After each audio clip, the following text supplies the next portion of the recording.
Alrighty, good afternoon, YouTube. Hajim Zero here, back with another quick movie review. This one I'm kind of mixed about because I found out more information, but I'm gonna go ahead and do it. It's still a decent film. On a scale of like 1 to 10, I give it an 8. This movie is Quarantine, and this is another zombie-esque like film. So the story is pretty much a reporter is filming a TV show, and they go into a fire department. They're pretty much going to follow them around and do like a night documentary. And they later get this call to go to this apartment, and then the camera crew follows.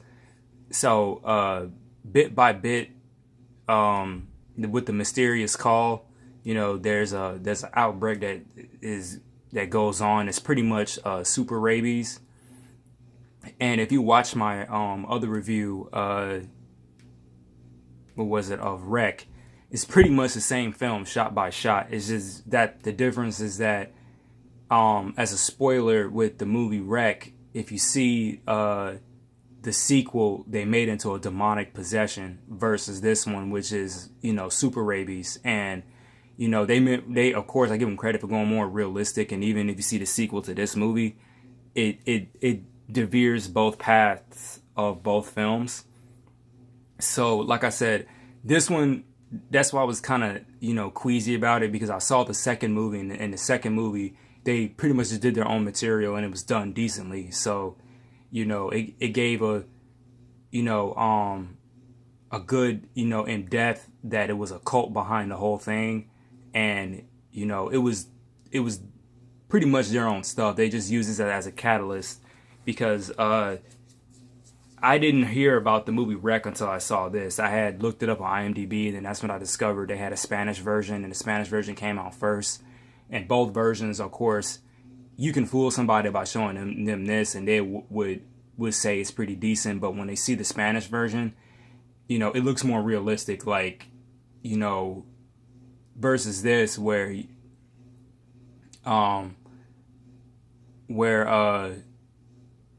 some of the playback and stuff really looks a tad bit fake.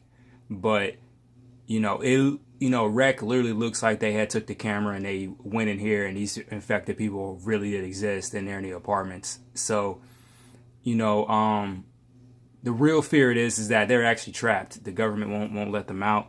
And when you see the second one, they give more insight, because it happens again at a airport terminal. But another reason why this movie visually didn't scare me that much is because, one, I saw it with a couple of friends, and then two, they have a lot of Hollywood A and B list actors in here that I recognize. Steve Harris in this from Law and Order. That's one of the main things he's known. He also did a couple of the Medea movies. You don't see his face that much, but you do hear his voice. And then I think the one time he does show his face on camera was like in the beginning of the movie, because he is the camera guy. So they did play some very good illusion. But something does tell me that he was the only lucky one that didn't have to be on set every other day, because the way they had described shooting this movie, it was probably like with Wreck, they had to do a lot of things in one take. It's a 5-minute take. And I'm just playing it very small there. It was another film, I can't remember off the top of my head, but it was like a 5 or 10-minute take at best, where the camera just keeps moving.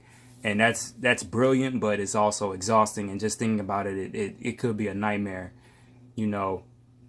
It's pretty much like a play performance, pretty much. But I think that's how they got a hold of it, or at least some of them had eventually got over it. Because I went to a play recently, and it didn't hit it to me just now. I was like, this is no different than them shooting a movie, and it's a one giant take movie or film. And when they do those plays, it's a hell of a lot longer. Now, the play I went to go see, they were slick, because the bottom of the bottom part of the stage was like a downstairs, and the top part was an upstairs. And with some of the scenes, indirectly, like it was showing like meanwhile, it was pretty much saying subconsciously, meanwhile, while this is happening upstairs and downstairs, the characters or the actors are pretty much at a rest. Yeah, so that was one way of cheating it. But they said on this movie, if somebody had slipped up once, they had to do the take all over again. And say if so happened that the camera isn't working right and you think that shit is recording and it's not, so that one is also a no nightmare. Personally, I've indirectly have experience, do all that work and it gets deleted that quick. Yeah. So, but other than that, the final monster that appears at the end, both effects of the creatures in both movies, they were really done really well. They were both creepy. And I liked how they, at least with this one, they had explained how they made, the super rabid people look the way they did. I think they took some cues, of course, from a little bit from George Romero, even though The Walking Dead didn't come out yet. But if you read the book, at least, of The Walking Dead, Charlie Adler, the way he draws zombies, I think everybody's kind of doing it now. Right around the mouth, the teeth are super exposed, and that's what it's like, the flesh literally ripped away. And but I don't think he was the first to do that. If you see the movie Cabin Fever, Eli Roth had did the same thing, and I think I'm just assuming that's where he got it from, because that was one of the creepiest things I've seen. The only difference is that the person wasn't super decayed. It looked like something out of Mortal Kombat, like someone just took her lips and just ripped them off, and all that is just exposed. And I think it looked more creepier that the person had looked, fresh, versus all the makeup of them being put around, that they have dilated pupils and their skin is turning pale and they have, translucent veins all over their face. But I really like the concept of the movie, especially with the handheld camera.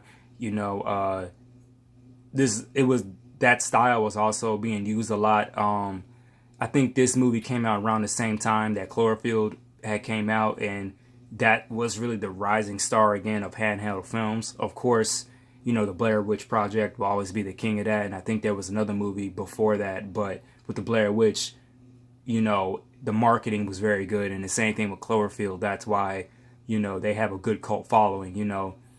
With Wreck, it wasn't a bad idea either, and then of course George Romero's Diary of the Dead tried to do the same thing, but it really wasn't that scary. It was more comedic. It was more comedic than anything. My cousin and I were watching it, and it has a lot of funny scenes. It was a good idea, and it is, creative what people try to do with the handheld camera, and I give them credit. That's one of the reasons why I like this film so well, or decently, because like that shot right there, that it was believable, and it's just it amps up the intensity of the whole scene. But that's pretty much all I have to say about this. Again, we can discuss it about it in the comment box if you want to. And I see you guys on the next film, and talk to you later. Peace.